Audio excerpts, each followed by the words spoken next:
बहुत ही खूबसूरत लाइन कही किसी ने, बहुत ही खूबसूरत लाइन है किसी ने कि राम लिखा रहमान लिखा गीता सागर कुरान लिखा, कि राम लिखा रहमान लिखा गीता सागर कुरान लिखा, लिखनी थी सारी दुनिया को केवल एक शब्द में मैंने बड़े ही प्यार से माँ लिखा। हेलो बच्चों, I am Manoj sir from MSG। बच्चों, अगर ज़िंदगी में एक बहुत बड़ी सफलता पाना है ना, उस लक्ष्य को पाना जो हम लोगों ने टारगेट किया है, उस लक्ष्य को पाना है जो हमने सपने देखे हैं, माँ का आशीर्वाद होना बहुत ज़रूरी है। इसलिए ज़िंदगी में ये दो लाइनें हमेशा याद रखिएगा कि दुनिया रूठती है तो रूठ जाए, दुनिया रूठती है तो रूठ जाए, पर माँ का दिल कभी दुखने ना पाए। इसी दो प्यारे लाइनों और माँ के आशीर्वाद के साथ आज हम लोग पढ़ने वाले हैं class 10th math chapter number 1 exercise 1.2। बच्चों, एक्सरसाइज 1.2 पढ़ने से पहले, उस क्वेश्चन को सॉल्व करने से पहले हम कुछ बेसिक्स जानेंगे, उसके बाद उस क्वेश्चन को सॉल्व करेंगे। जो तो बच्चों, सबसे पहले हम जानेंगे अभाज्य संख्याएं क्या होती हैं, प्राइम नंबर क्या होते हैं। तो प्राइम नंबर ऐसी संख्याएं होती है जो 1 और स्वयं से कटते हैं। प्राइम नंबर ऐसी संख्याएं होती हैं जो 1 और स्वयं से कटती हैं, उसे हम प्राइम नंबर कहते हैं। या यूं कह लीजिए, ऐसी संख्याएं जिनके केवल 2 फैक्टर होते हैं, ऐसी संख्याएं जिनके केवल 2 ही गुणनखंड होते हैं, उसे हम प्राइम नंबर कहते हैं। जैसे फॉर एग्जाम्पल 2, 3, 5, 7, 11, 13, 17, 19, ये क्या है? सब प्राइम नंबर्स हैं। ठीक है, तो हमने जान लिया कि प्राइम नंबर्स क्या होते हैं। ठीक है, ये सब क्या है? प्राइम नंबर्स है। जैसे देखिए 2, अगर 2 को हम ले और इसका फैक्टर करें तो ये तो 1 से कटेगा या 2 से कटेगा। इसी तरह अगर हम 5 को लें तो ये क्या होगा? 1 से कटेगा या तो 5 से कटेगा। इसी तरह अगर हम 13 लें ये भी क्या होगा? 1 या 13। अगर 17 ले तो ये भी क्या होगा? 1 या 17। इसके अलावा इन दोनों के अलावा इनके ऐसा कोई फैक्टर नहीं हो पा रहा है जो कि कट जाए। ऐसी कोई संख्या नहीं है जो कि इनको काट दें। इसलिए इन्हें क्या बोलते हैं? Prime numbers. यानी इनके जिन नंबरों को, यानी ऐसी संख्याएं जिनके केवल ओनली 2 फैक्टर्स होते हैं, उसे हम प्राइम नंबर्स कहते हैं। ये अपने व्यवहारिक जीवन में यूँ समझ लीजिए कि ये ऐसे व्यक्ति हैं, ठीक है, ये ऐसे व्यक्ति हैं जिन्हें ये वरदान मिला है, या तो ये स्वयं से मरेंगे, या एक व्यक्ति ऐसा है जिसे ब्रह्मास्त्र हो, जिसके पास ब्रह्मास्त्र है, या तो उस व्यक्ति से मरेगा या तो खुद स्वयं से मरेंगे। तो ये सब क्या है? वैसे ही व्यक्ति हैं। ठीक है, ये सब क्या है? Prime numbers. अब हमने जान लिया प्राइम नंबर्स क्या होते हैं, क्यों होते हैं। अब बात करते हैं कि सबसे छोटी प्राइम नंबर्स क्या है। सबसे छोटी प्राइम नंबर्स क्या है? Smallest prime numbers. तो सबसे छोटी प्राइम नंबर जो है हमारा, सबसे छोटी अभाज्य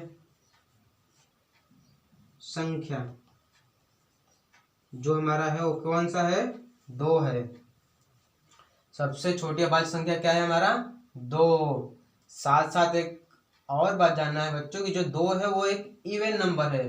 ठीक है, इसके साथ साथ हम ये भी कह सकते हैं कि केवल 2 ही एक ऐसी अभाज्य संख्या है जो सम है। तो हम ये भी लिख सकते हैं कि सम अभाज्य संख्या क्या होगा हमारा? ये भी क्या होगा? 2 होगा। अगर इसको इंग्लिश में लिखना होगा तो smallest prime number, even prime number लिख सकते हैं। ठीक है, ओके। अब बात करते हैं भाज्य संख्याएं, कंपोजिट नंबर क्या होते हैं। ठीक है, भाज्य संख्याएं अभाज्य संख्याएं के जस्ट अपोजिट होते हैं। ठीक है, कैसे देखिए, भाज्य संख्याएं वे संख्याएं होते हैं जो 1 और स्वयं से तो कटते ही हैं और किसी संख्या से भी कट जाते हैं, साथ ही साथ किसी और संख्या से भी कट जाते हैं। उन संख्याओं को हम संख्याएं कहते हैं, कंपोजिट संख्याएं कहते हैं।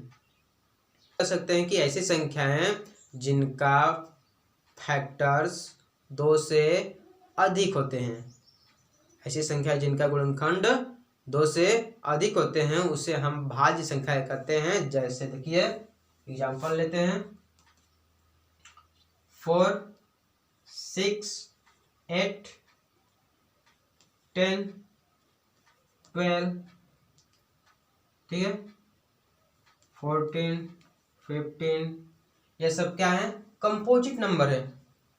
कैसे देखिए, ऐसे अगर हम 4 लेते हैं तो ये क्या होगा, 1 से डिवाइड हो जाएगा, क्लियर है, और स्वयं खुद से भी हो जाएगा। ओके, उसके बाद ये क्या होगा कि 2 से भी तो डिवाइड हो जाएगा ना, 1 से होगा, 4 से होगा और साथ से साथ 2 से भी हो जाएगा। इस तरह ये भी हो जाएगा। इस तरह अगर हम 8 को लेते हैं, ठीक है, 8 को लेंगे तो ये क्या होगा, 1 से होगा, ओके, 8 से भी हो जाएगा, ठीक है, 2 से भी हो जाएगा और साथ ही साथ 4 से तभी तो हो जाएगा, 4 2 जा 8, 2 4 जा 8। तो इसको देखिए, इन सभी को देखिए, इन सभी में क्या है, 2 से अधिक इनके फैक्टर आ रहे हैं। इनमें क्या था, सिर्फ 2 ही फैक्टर्स थे, इसमें क्या है, 2 से अधिक फैक्टर्स आ रहे हैं। इस तरह अगर हम 15 ले लें तो 15 क्या 1 से तक कटेगा और स्वयं से भी कट ही जाएगा। उसके बाद भी क्या होगा, ये तो 3 से भी कट जाएगा और 5 से भी कट जाता है। तो ये सब क्या है, कंपोजिट नंबर्स हैं। क्लियर है, समझ में आ गया? ओके, अब बात करते हैं कि सबसे छोटी कंपोजिट नंबर कौन सा होता है। क्लियर है कि 4 से स्टार्ट हो रहा तो सबसे छोटी कंपोजिट नंबर क्या होगा, 4 ही होगा। ठीक है, तो इसको लिख देते हैं कि सबसे छोटी समभाज्य संख्या हमारा क्या होगा, वो होगा आपका 4। इसी तरह सबसे छोटी विषम क्या होगा, विषम भाज्य संख्या क्या हो जाएगा आपका 9। ठीक है, 4 6 8 10, सॉरी यहाँ पर 9 रहेगा, ठीक है, 9 भूल गए थे, 9। ये सब क्या है, इवन नंबर है, लेकिन ये क्या है, ऑड नंबर है, विषम संख्या है। तो सबसे छोटी समभाज्य संख्या 4 हो जाएगा और सबसे छोटी विषम संख्या 9 हो जाएगा। अब बच्चों ये बताइए कि जो प्राइम नंबर्स हैं वो तो 2 से शुरू हुए, ठीक है, और जो कंपोजिट नंबर्स हमारे हैं, भाज्य संख्याएं, वो 4 से शुरू हुए। न तो इसमें 1 आया और न तो इसमें 1 आया। तो 1 क्या प्राइम नंबर है या कंपोजिट नंबर है, या दोनों नहीं है, क्या हो सकता है? तो बच्चों 1 जो होता है यह न तो अभाज्य संख्या है और न ही भाज्य संख्या है। यानी 1 जो है न तो प्राइम नंबर है और न ही कंपोजिट नंबर है। ठीक है, क्लियर है?